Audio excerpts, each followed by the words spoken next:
AIM 5 webinar, but the PINEMAP internal webinar series. Today we have a whole group of people presenting. We're going to have John Seiler and John Kidd from Virginia Tech, Martha Monroe and Stephanie Hall from University of Florida. And just to give you a brief overview, John Seiler is an alumni distinguished professor of forest biology in the Department of Forest Resources and Environmental Conservation, and he teaches classes in tree identification, forest biology, effective communication skills, Appalachian forest ecology, advanced forest ecophysiology, and field skills. He also conducts research chasing carbon molecules through forest ecosystems. John Kidd is the coordinator of PINEMAP's internship program, and I'll let him share more about himself. Martha Monroe is a professor in forestry at University of Florida, and she presented last time as well, so I'll leave it at that. But she specializes in environmental education, among other things. Stephanie Hall is her graduate student who's also working on her master's in forestry with specialization in general environmental education. And I also want to welcome, we do have some participants here from the different coordinated agricultural programs that are being funded by NIFA. So we have the Wheat Cap, which is, their acronym is REACCH, and I forgot to look up what REACH stands for, so maybe I can get that person to, oh, here we go, Lori is typing it in. And we also have someone from the Corn Cap, which their acronym is CSCAP, and I think someone's going to type that in for me as well so we can get the full definition. So it's Troy and Lori from these different caps, so we're happy to have them with us today. And I'm just going to remind everybody, if you, to be able to talk, you have to go to click on the little microphone button and select Connect Audio. And then once you've connected your audio, you need to select the green microphone button again and just press that at once, and that will mute you out. So I think there's a few people right now who I see that their microphone's connected, but it's still it's not muted. So you want to make sure you're muted unless you are actually asking a question. So I think Elizabeth and Lori and Wendy were maybe not muted. Unless, Lori, you're welcome to talk and tell us briefly what the acronym is for the Corn Cap, or actually you already muted it. Okay, so REACH is Regional Approaches to Climate Change in the Pacific Northwest. And Lori is typing the last.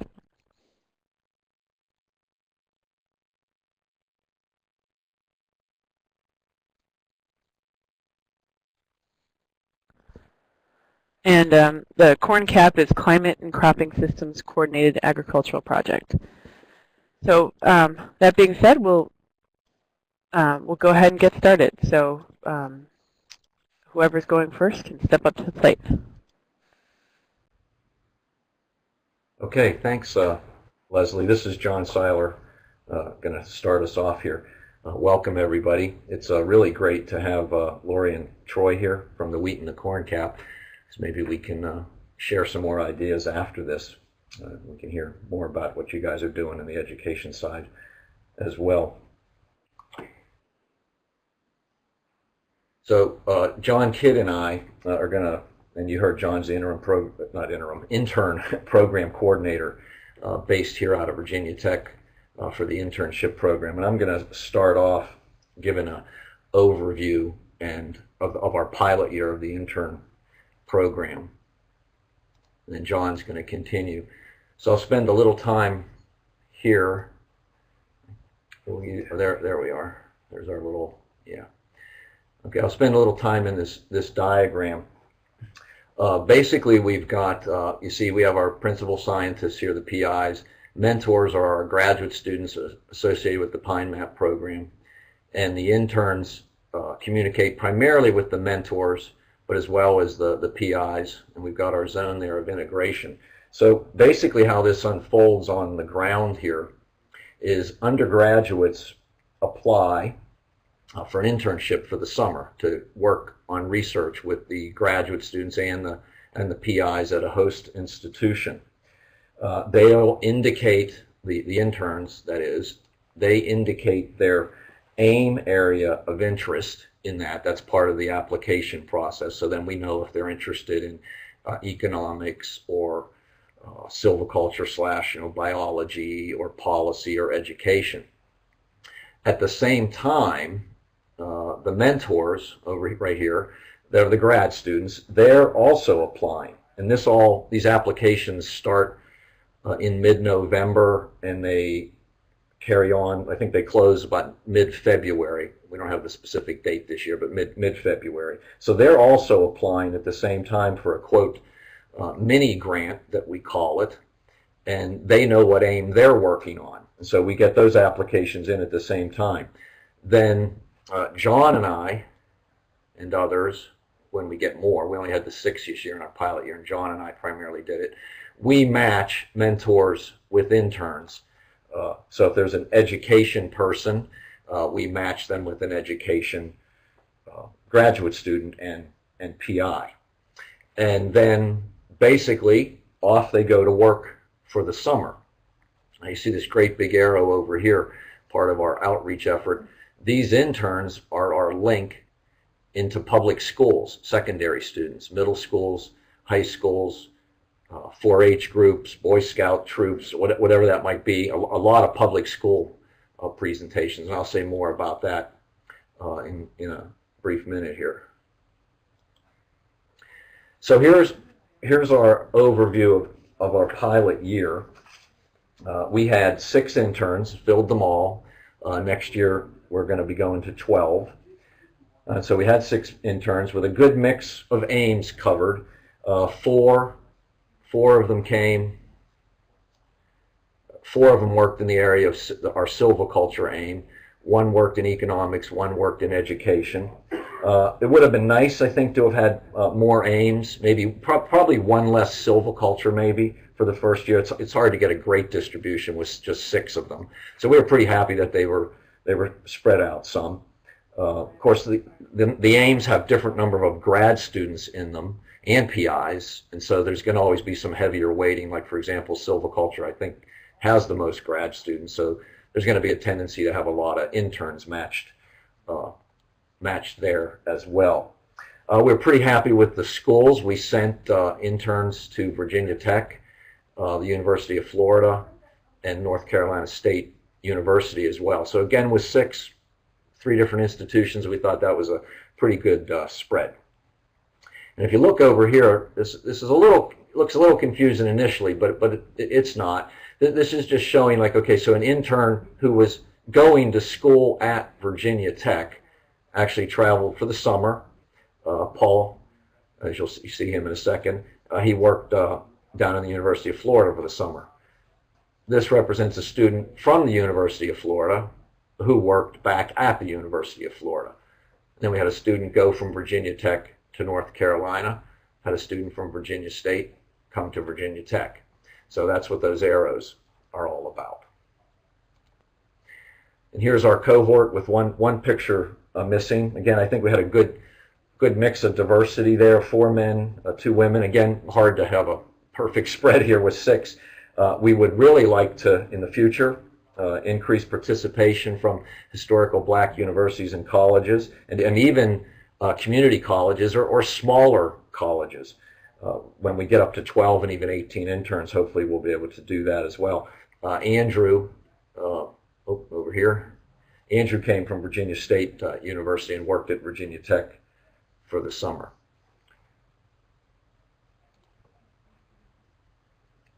Okay, now another component. Okay, so that's their summer. They worked on research all summer in different aims, different grad students. We met with them a couple times remotely and talked about how things were going. And of course, the PIs interacted as well with grad students and the undergraduates. So now the class, they're now all back wherever they're at Florida, Virginia State University, and Virginia Tech. And they are now all in a class that is basically, we call it effective communications class. It's a public speaking class, basically. And we are meeting once a week on Wednesday evenings. We're really glad to have Tim come in and introduce the whole PINEMAP overview to them, gives them a good appreciation of how big of a project they're all actually involved in. And that's going very well. Initially, the technology seems like a barrier a little bit, but that's coming along really well. And the last 2 times I commented to John, I almost felt like they were in front of me the last 2 times, which was I was maybe having more trouble with it than others, but I really felt good about it. And then, so that's once a week they meet, but then what's going to happen is they're going to have additional meeting times throughout the week where we're going to break them into smaller groups where they practice their presentation. So they're busy developing a presentation that they're going to take to schools or groups based loosely on what they did during the summer research period. And so they're very busy. They all got their outlines and what SOLs are being targeted. And so we're moving along at a pretty brisk pace there. And they're all discussing with each other and giving each other practice ideas and so on. So it's going really, really nicely. What we're basically covering in there, it says 3 units and we have 4 bullets, so we can't count really well, I suppose. But basically what they're doing is they're learning principles of communication and science education. And then these 2 bullets are kind of one thing here. They're creating these inquiry-based presentations, and then they're going to deliver those to multiple institutions and public secondary schools and other groups. And then the third component they're doing, the undergraduates, they're going to learn to write a scientific abstract, like they're going to go present at a meeting. They're going to learn how to do a scientific poster, which we hope to bring to our annual meeting. And they're all going to learn to do a scientific PowerPoint presentation. We'll even be teaching them some things on taking better photographs and things like that as well. So they're going to be really trained up really well to be potential future grad students. And then off they go to give presentations in the schools. This represents, so if somebody's at the University of Florida, they're going to go out to public schools around that area.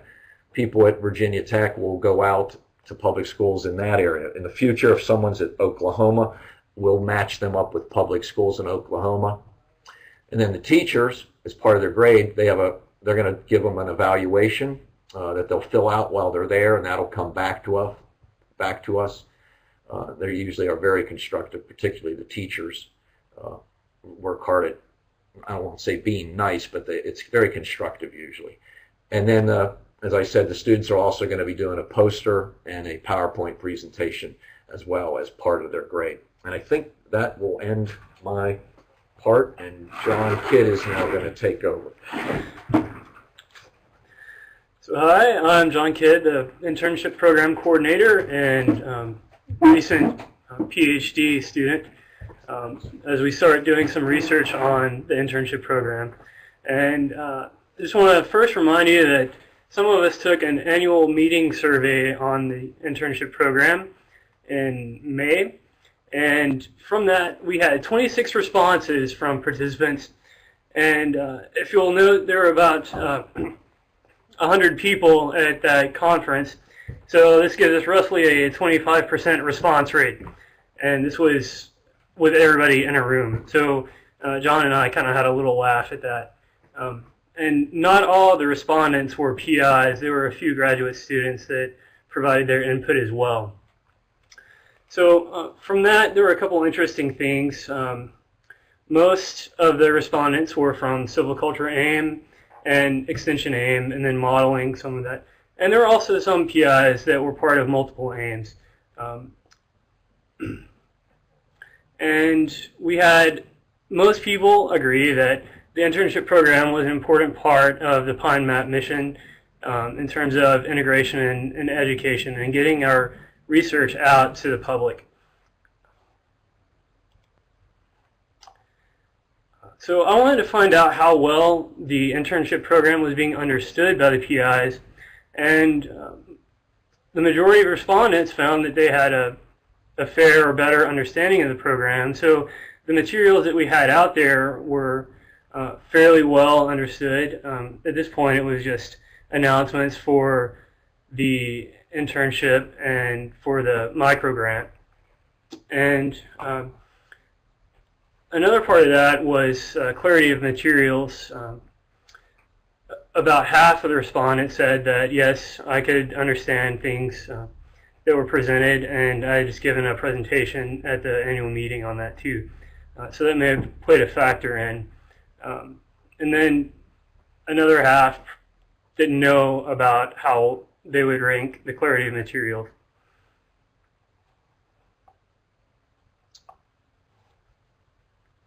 So Wendy Lynn's asking, what is I don't know? Well, I'm assuming that they had never read it or been aware of its existence. So we'll have to probably do a better job of putting it out there and in front of PIs and other people. So making it available is something that we're planning on improving.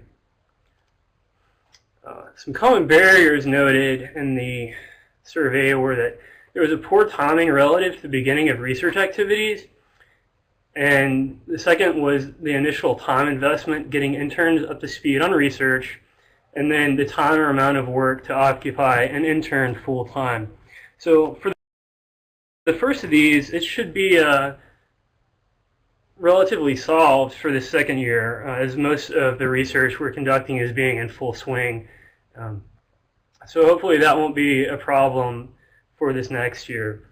And as far as the second, this could potentially be a problem if there's a lot of discrepancy between what the intern knows and is capable of doing and the expectations of the graduate student. But there is some time between when we know and are able to pair the intern with the graduate student so that they can potentially kind of get them up to speed in terms of materials to read and finding out exactly what interns are capable of doing. And then in terms of type or amount of work to occupy an intern full-time, this is something that we feel can be alleviated by having the PIs kind of pawn off the intern to other projects. So we don't want people to feel like they have to work only on that mentor's project. We want them to be able to experience the full gamut of research activities. So have them do literature reviews and read research papers and be involved in the research design process to the extent that they're able to. And we really encourage students to come up with an independent research project if their data allows that. So for overcoming barriers, we know that early notification, so planning for training and supervision, can occur. We'll try to let the graduate students know a subset of interns that have applied so they can kind of be involved in that process. And you know, we want PIs to be involved in this too. We want them to be able to not only mentor their graduate student, but also be involved a little bit with the intern and kind of help facilitate some things like perhaps getting that intern working on another graduate student's project. So that helps alleviate the amount of work to occupy an intern full-time. And hopefully, you know, today we'll be able to summarize the activities in current crop of students that have completed the process.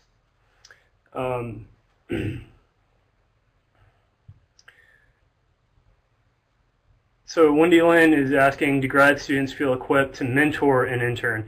How do we teach PhD students to mentor? And it seems the PIs could model this behavior.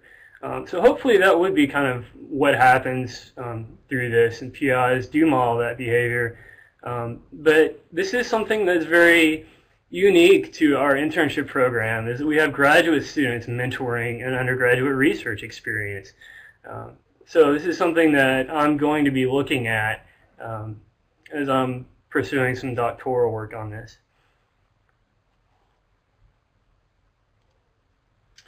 So we also wanted to determine how interns' attitudes toward research are changing through the whole summer research process. Research is a large component of the internship, and that kind of set the context for this. So we had interns volunteer to take a attitude survey, and we had 2 of the 5 respondents indicated that they had previous research either through a class or an actual research experience. And we want to look at how this internship influenced their attitudes. And the survey that we use, and this may be modified from next year, was modified from a survey for education students. And it was a 5-factor model that had the constructs usefulness of research in a career, research anxiety, positive attitudes toward research, and research relevance to life, and just the general difficulty of research. And these questions were developed using a 5-point Likert scale. So some very preliminary results from this first cohort. We had 5 respondents and 3 that completed both the pre and post surveys. So that is a little problematic to me because I'd like to have everyone complete the pre and post surveys. I have noted a shift in mean values. I don't know to what extent it is or what significance those are. A general observation I've made is that students may see research as being useful in their career, and they seem to disagree less with the negative aspects of research like anxiety or difficulty understanding the concepts, or just that research is difficult. So I'll be looking at that a little more closely very soon, and hoping to get that ready for the next cohort. So we have with us today Jay Raymond, and he's going to share his personal experience. Jay is a PhD candidate at Virginia Tech under Tom Fox, and his research is focusing on the nitrogen uptake efficiency of enhanced efficiency nitrogen fertilizers using 15N stable isotopes. And Jay mentored Andrew Faison from Virginia State University. Okay, the only way I said I would do this is if I could get 5 interns next year. So that kind of gives you my idea of what this project or having an intern was like. So for myself, it was a really positive experience, just to initially summarize it. But you can see what my project is generally. We're interested in nitrogen movement through pine plantation systems. And to do that, we're using different fertilizers. And the broad view is we're trying to understand how to enhance efficiency of fertilizers, which is one of the goals of this PINEMAP project. So what Andrew did for me over the course of the whole summer was he did a lot of grinding of foliage, a lot of sieving of soils, a lot of weighing. So he did, they're pretty mundane tasks in a lot of ways, but he had he came in actually with a much higher skill set in lab work or in his classes than he actually detailed in his application. So for me, that was a really positive thing. It was very enthusiastic about the work overall. And again, a lot of what happens with this type of work for this project is we really have to pay attention to cleaning and detail. So he had a very positive attitude throughout the whole year. I tried to incorporate as much as possible for different lab skills as he could, as was involved for my specific project. So he definitely did get a full gamut of that. He also got to see what went into the poster, or I had to present something at the Center for Advanced Forest Systems up in Maine this summer, as well as a couple of posters I'll be presenting in the fall. So he got to see what went into that, didn't necessarily specifically do the research for it, although he was expected to read about the PINEMAP project as well as our specific research and some other things. So he did get exposure to that. And he also, probably after the second week, after he kind of got caught up to speed on what the project really was about, we sat down over lunch and kind of gave him the full gamut and made him make the decision. Do you want to just treat this as an internship where you come in and work 9 to 5, or do you want to do the full research blown project and try to get something published, or do you want to try to opt for something in between? And he actually chose the in between, and so he developed, along with my mentoring, a project where we're actually going to run his samples next week on the IRMS, and to look at quantifying or try to quantify how much of the nitrogen, because we have fairly small plots, 100 meters squared, circular plots. And he basically took foliage samples from trees moving further away from the plots. And the idea is that we're trying to get 100% recovery of the N15 that we applied. We're never going to get that. And the movement of the nitrogen outside of the plot is something that is not too well understood. And so his project is doing that, is looking at that and trying to quantify that at the Virginia PINEMAP site. So, and that is in both. We have 10 plots up there where we excluded the understory as well as retained it. And so he's also looking at that comparison. And so I feel he got a really good skill set in the lab. And then the final 2 weeks, as well as his project, which was field-based up at the Virginia PINEMAP, he was able to go out with us for the last 2 weeks of his internship and visit 3 of the 4 PINEMAP sites. So he went to the Georgia, the Florida, and of course the Virginia, as well as several other research plots that we have across the Southeast. And so he got a really good taste for field work and obtained a lot of different field skills. And what was funny about it was he was definitely not, he came in, he had a very positive attitude in the lab, but was, we got to get out and do some field work. We got to get out and do some field work. And field work was great until we got to the Florida PINEMAP site where the mosquitoes were absolutely horrendous. And so that kind of gave him a wake-up call that, well, not all field work is all fun and games, So anyways, so he really got, at the last day, we really had a good conversation about, his future and what his thoughts were on lab and field work. And he said, well, I think I'd like field work still, but maybe to not the extent of what you guys do as foresters. So, so he got a really good appreciation, I think, for all different types of research through his internship. And from a personal, selfish standpoint, I thought this was a fantastic opportunity. I wish I could have more people like Andrew this summer. I got a lot of work personally from my project completed, but it also, I think, really forces our students where we may not gain that experience for not only mentoring but managing students and people and resources. And so we have to do that within our own projects. But we, work-study student is very different from somebody that comes in every day for the whole summer.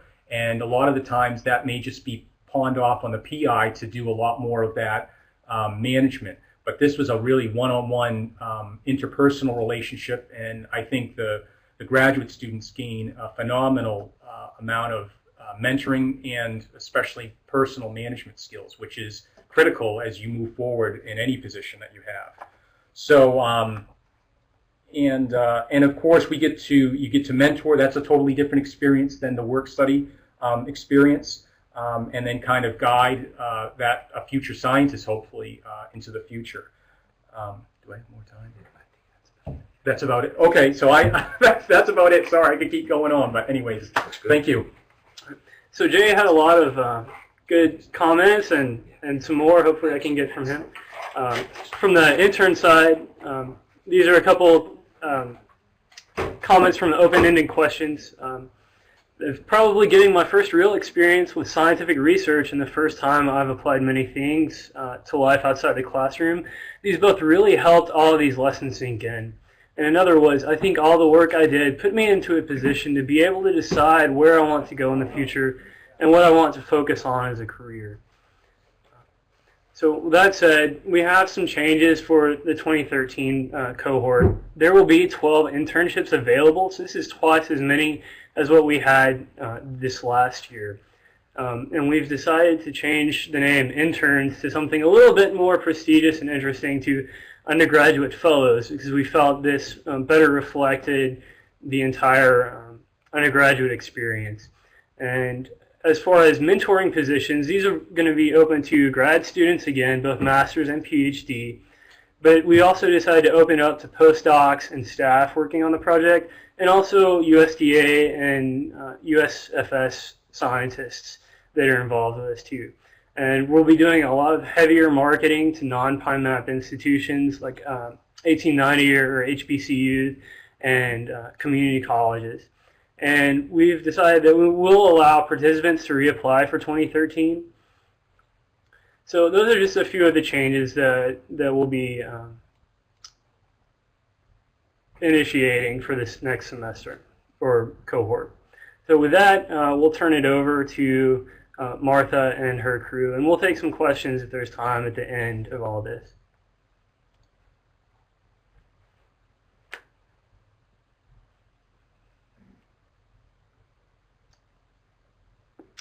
So Martha's asked, do you want undergraduate applications from outside the Southeast? I think, yeah, we'd be open to that. It's something we may need to look at a little bit more closely than we did last time. So John and I will be discussing that. Thanks, John and John. If there are any questions for the intern program, we could take them now before you forget. And you can use your microphone, or you can type in the little chat box.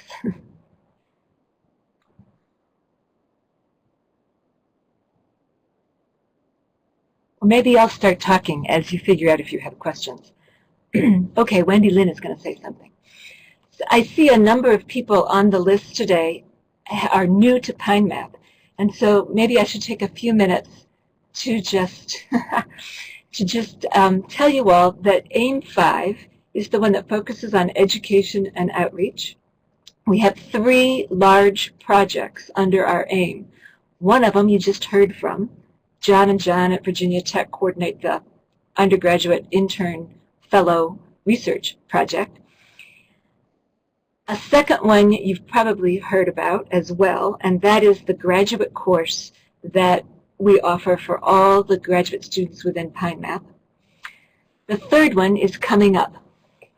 The team at the University of Florida, which I'm involved with, is developing a secondary module for teachers, junior high and high school teachers, in a partnership with National Project Learning Tree.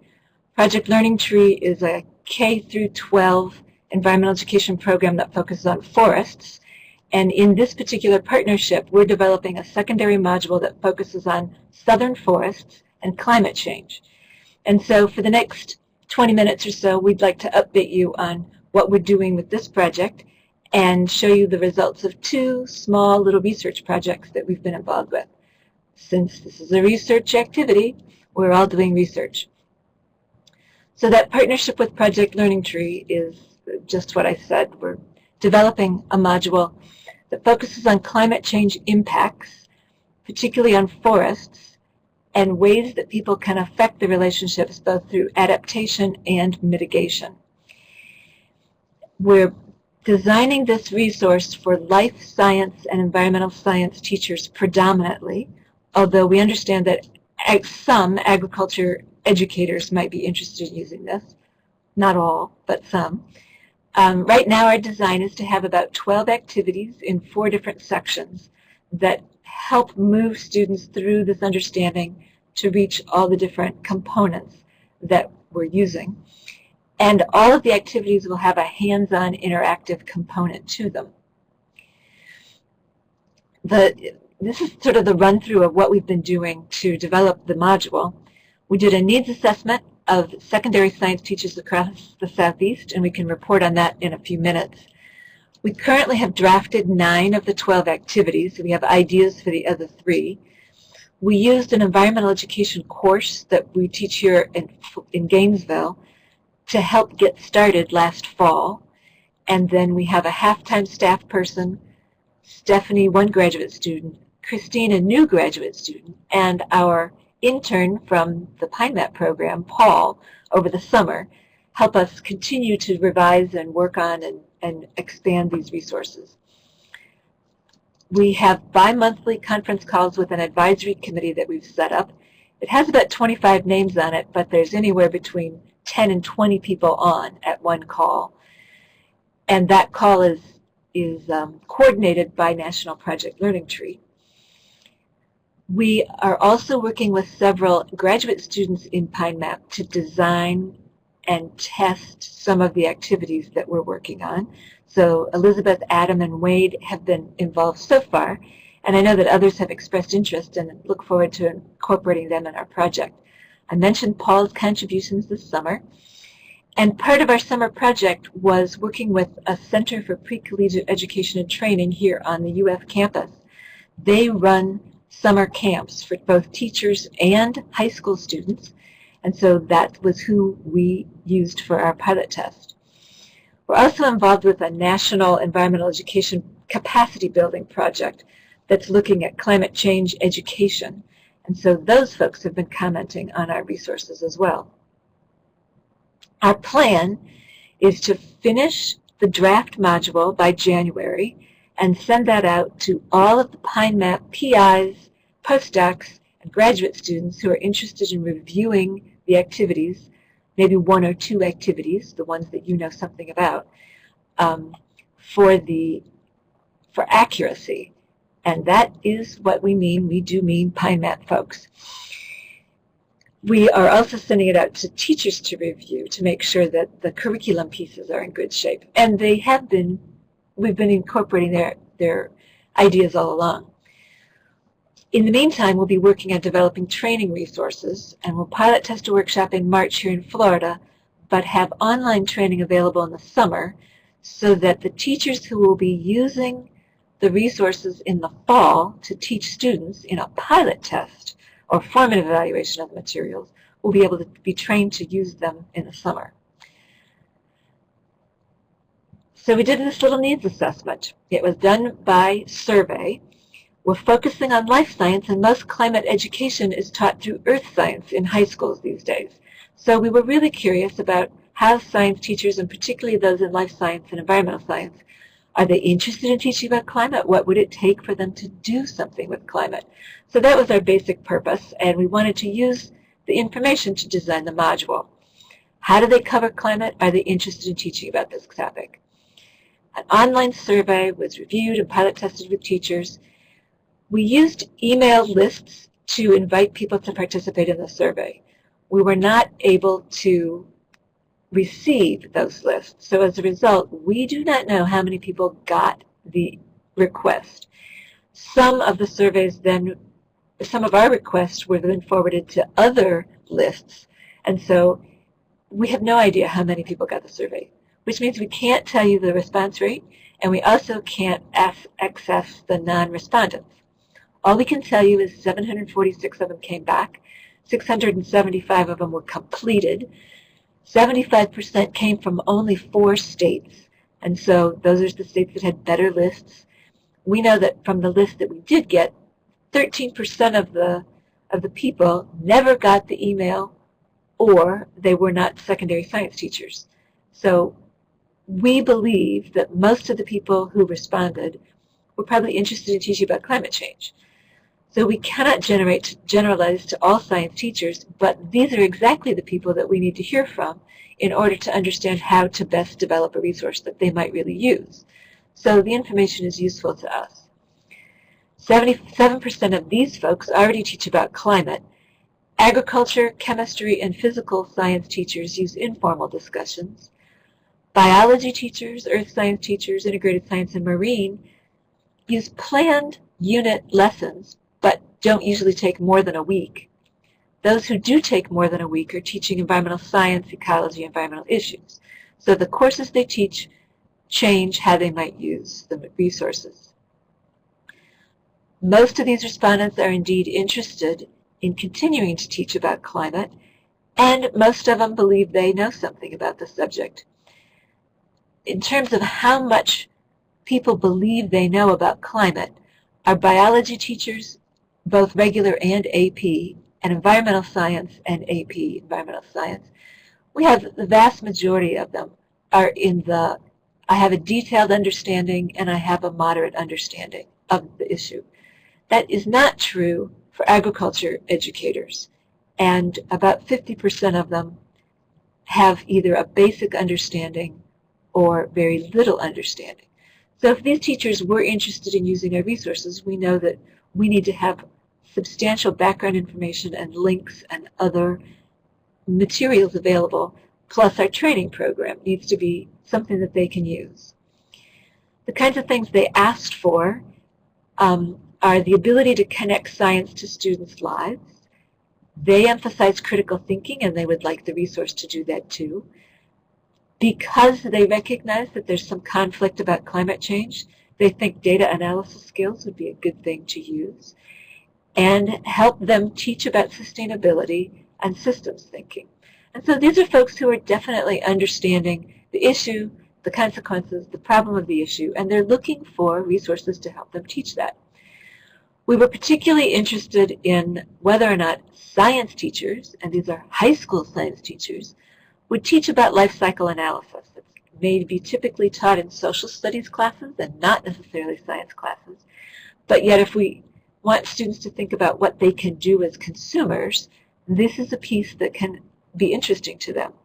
And we were happy to note that 85% of these respondents said, yeah, sure, makes sense, I would use those activities. So we'll give them to them.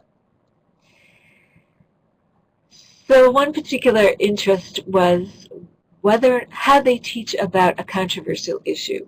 And the vast majority of them were comfortable explaining uncertainty and explaining how people interpret things differently and talking about the benefits and disadvantages of policy and the history of the sciences.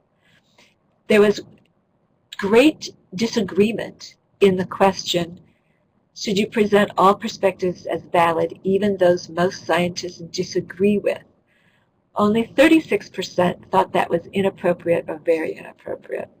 41% thought it was appropriate to present all perspectives as valid, even though most scientists disagree with them. So that's of interest to us and helps us think about how we present climate science so that these folks are conveying the information we hope they do. So one respondent also said it's very important for students to learn about and analyze different perspectives so that they're learning about the nature of science and they're able to understand facts from fiction later on in their life. So we feel like this is good information for us to be able to use in the module. We can focus on life science and environmental science classes and know that some people will be interested in using them. We definitely don't know anything about all of those teachers. We will develop a professional development program that will help increase knowledge and comfort, and connecting to their lives through critical thinking and data analysis and systems thinking skills will be useful. So now Stephanie Hall will be getting on board and talking about some of her research that our intern Paul Decker was helping with this summer. Go for it, Stephanie. Thanks, Martha. So thank you. Yes, I'm a master's student working with Martha at University of Florida, working in AIM 5, and my research is in climate change education. So I'm just going to talk about one of my research questions that we tested this summer. And so the context of what I was looking at is one of the things that separates climate change from other science education issues is that it's such a controversial issue. And because of that, it could affect student interest and learning. And so one of my research questions was, does connecting a carbon lesson to climate change affect student knowledge? So at this summer program, we pilot tested two of the activities that we had developed. One of them was Carbon on the Move, in which the students become carbon atoms and they move first through the biological portion of the carbon cycle, and then we bring in the geological portion, and then they map out the entire cycle in groups together. And then we moved on to counting the carbon, which is where the students actually got to go out to the forest and they measured pine trees, and then they determined based on their measurements how much carbon was in that tree, and then they bumped that up and changed it to sequestration rate to determine the sequestration rate for the whole forest and then for the state. And then they compared how much carbon is being sequestered to how much their state is emitting, so they can kind of see that there's a little bit of an imbalance. So these the students that we pilot tested with were going into 10th grade. There was 2 different weeks of the program, and they were just randomly assigned to which week of the program they did. We had 23 students during the first week and 24 during the second week. And I believe Martha mentioned earlier the Center for Pre-Collegiate Education and Training, and the summer camp was through that center. So the two treatments, week 1, we were putting the carbon activities in the context of climate change. So all the students took a pre-test first before we did anything, and then we did the 2 activities with them, and throughout both of the activities, we connected to climate change. And so, you know, when we did carbon on the move and the carbon cycle, we talked about how humans altering the carbon cycle was affecting climate change, and for example. And so then they all took the post-test, and then we did qualitative interviews with them. The week 2 treatment, we wanted to see what happened if we just did the carbon activities, not in the context of climate change. So same as week 1, they did the pre-test, and then they did the activities, but we did not connect the activities to climate change. They were just purely learning about carbon, and then the students took the post-test.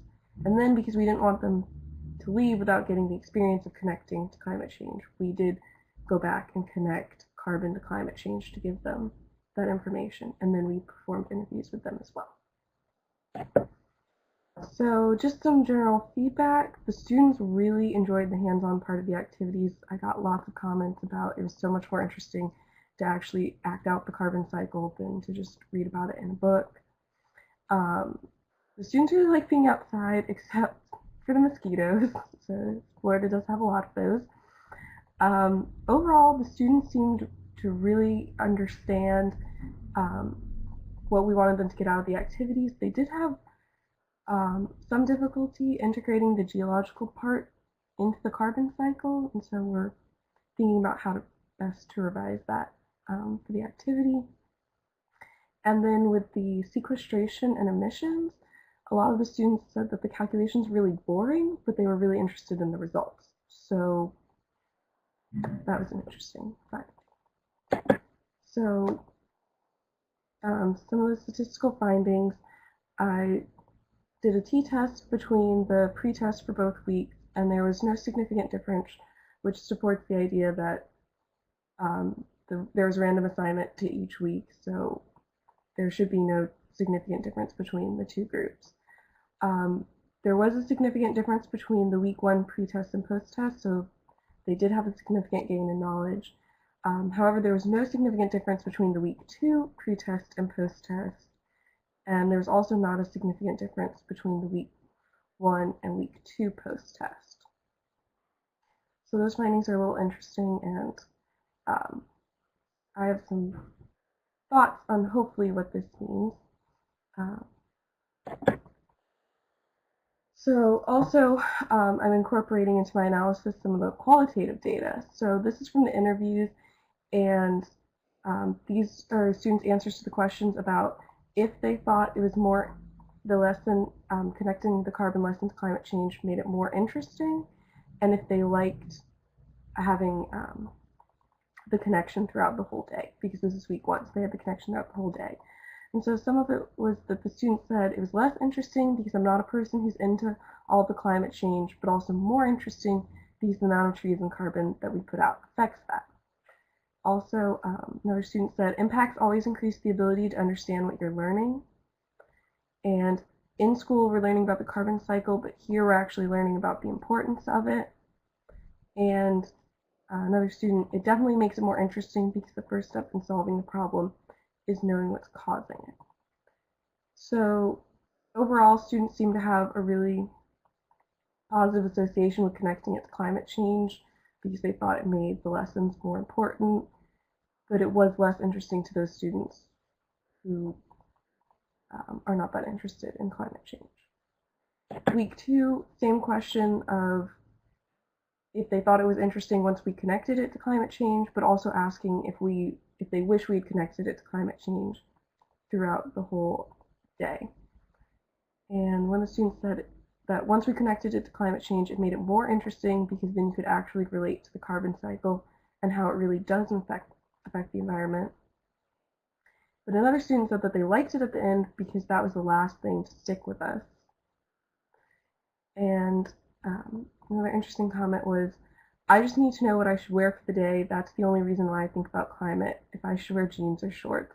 So it doesn't really matter to me. And finally, I think it would have been more relevant when you were taking the measurements if you knew you were trying to figure out how we can slow down and reverse climate change. So week 2's qualitative data was a little more split. Week 1, almost everybody liked connecting it to climate change. Week 2, the students were a little more split. Some liked it in the beginning. Some really liked it at the end, and I think it just seemed that we had more people that also did not care about climate change. Yes, Wendy Lynn, reality check. Also, that person needs to know the difference between weather and climate, but that's another issue, that we have different lessons to teach them about that difference.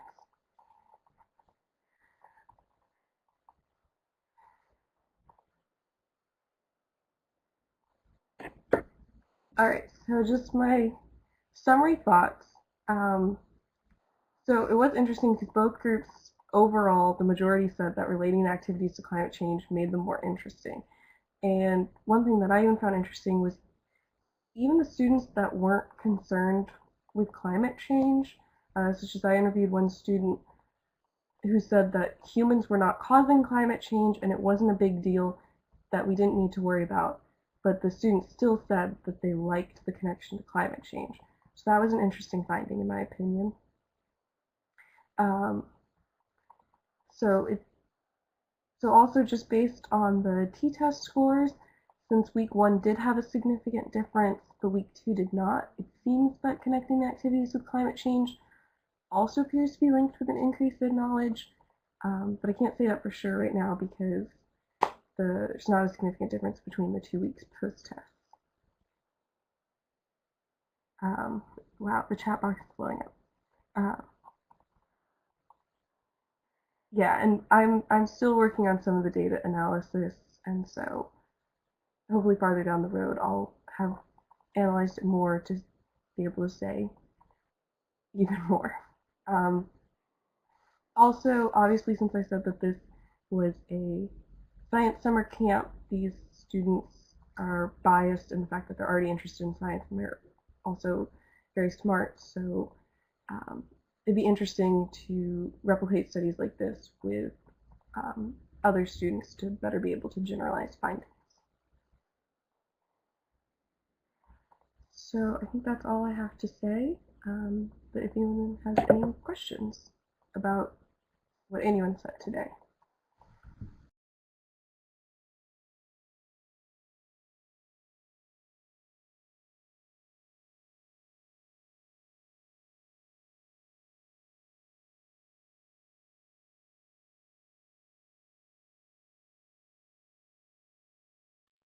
And with questions, I just want to thank our presenters for presenting today. Stephanie, Martha, John, and John. Thanks for putting together a great talk. We appreciate it.